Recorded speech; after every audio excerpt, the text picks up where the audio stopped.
Hey everyone, Kyle once again, and welcome back to the finale of My Home Hero episode 12. And watch now, after this, now this show's been complete now. I really love the show no matter what though, but okay, there was, it kind of led to like kind of a cliffhanger though, but I would say it's not gonna go into another season though, sadly though, but regardless, so I really enjoy the show. I think it's easily one of my favorites of this year. I still say it's kind of. I feel like it's kind of underrated because now that a lot of people have been talking about the show recently. I mean, it's not like on the same par as what Oshinoko, which that been very popular, and then of course with Hell's Paradise, I've enjoyed a lot though. But I think Oshinoko has kind of been under the radar for some people. So I think I kind of say I put this as kind of underrated. But getting to the finale, it ends up continuing when the two dads were fighting kind of fighting each other. I mean, they're not professional fighters. They're not professionals at all though. They haven't.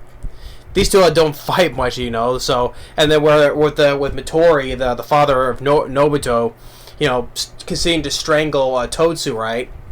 And we see like a hints back of Midori's life, like how his parents were always working, he's always been studying, and then when he was in an arranged marriage, even after being married though, he hadn't felt happy, and even after when Nobuto was born though, but then, and then after when we see him growing up, he's been getting fights, and then having a talk with one of the guys, saying, hey, why don't you just try to love him, and then he's looking back, what he should have, and then after when Nobuto was released from juvie, he's like, he has that little change in face, like a 180. He's like, hey, son, how you doing in a way, right? So he's been reflecting on that, and he's saying how, telling Totsu, it's like, the world was better off without you, and if you did die, nothing will change, right? The world will just go on without you, as if nothing has happened. And so, almost verged on strangling him to death. Then Totsu goes like a backhand, not backhand, but just headbutts him from behind, from the back of his head, right? Just boom, just headbutts him, and then Midori gets a knife, and then he's like, I'll destroy you and your family, but then he ends up stabbing himself.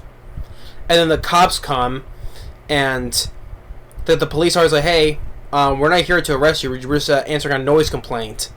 And in order for Midori making a sound though, Totsu, he goes just, because the guy is bleeding out, he's bleeding out as it is though, but he's putting him in a chokehold while he's bleeding out so he doesn't make any noise. And when the cops come, he's like, hey, we're not here to arrest you, because they keep on knocking on the door, there's no answer. It's like, hey, you're not in trouble, we just have a noise complaint, just telling you to keep it down, And so Totsu is just saying stuff like, hey, I'm sorry, but I have a hamster running around, it's making noise, I'm sorry though, right? I'll try and keep it down. And then we see the guy's blood, Midori's blood starts seeping towards the door, and it's going to end up going under the door when the cops are going to see it, right? And so, but thankfully they leave just before that happens. And so then when the cops left, one of the henchmen that was picking the door open for Midori, while he's waiting in the car, he goes up there, finds nothing. The guy's shoes is gone. There's no blood or anything, and he's calling Kubo, the gray-haired guy who was always smoking. He's asking what's going on, telling him what's going on, and then the guy's like, well, you know how he is, so he's probably off somewhere. And basically on to the next, right? And so when the guy left, Totsu's in the bathroom, and Midori's body's in the tub now.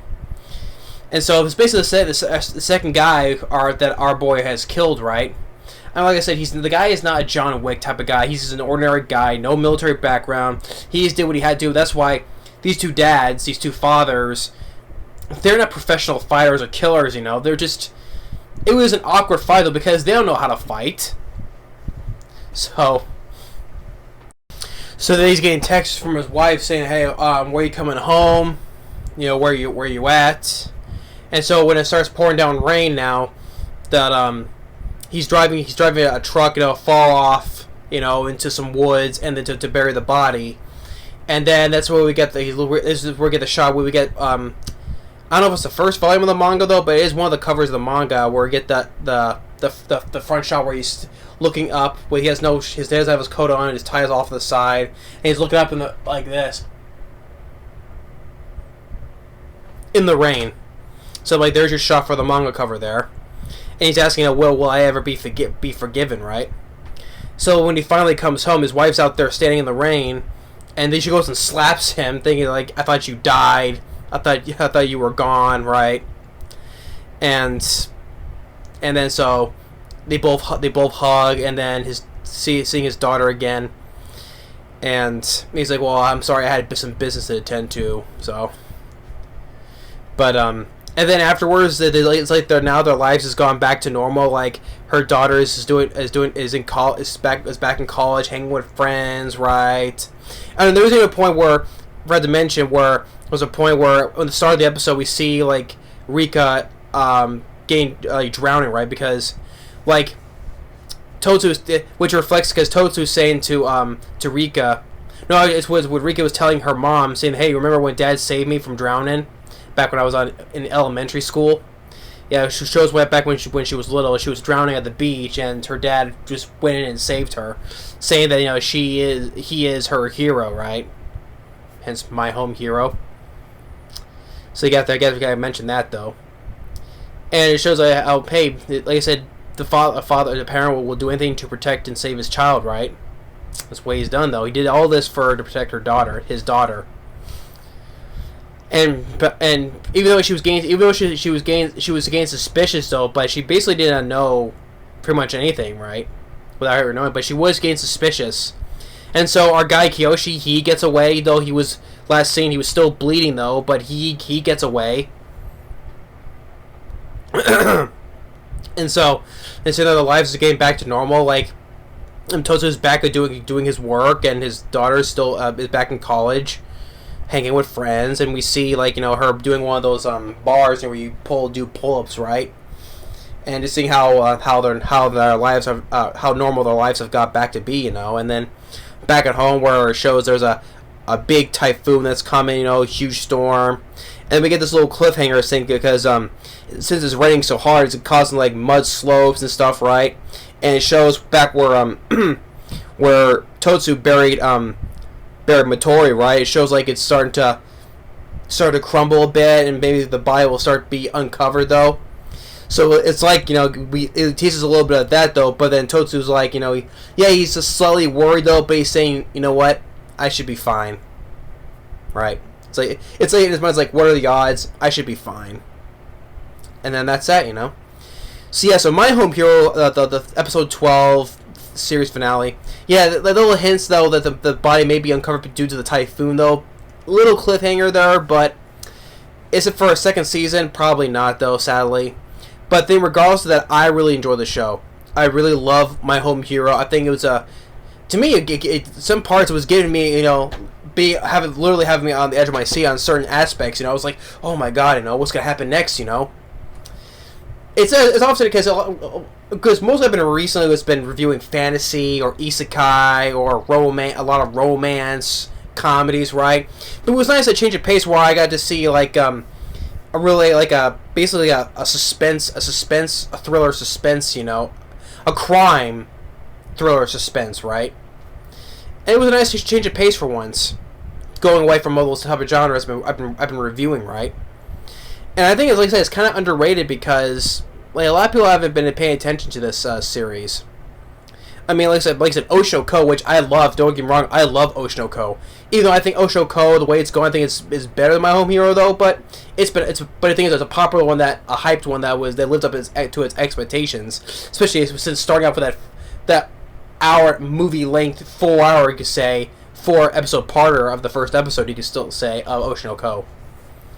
But I still think My Home Hero, I think, is underrated. I think it's if anyone, I think I should do an actual full anime review about this stuff. So, but I still think it's at I think regardless, I think it's an underrated anime series.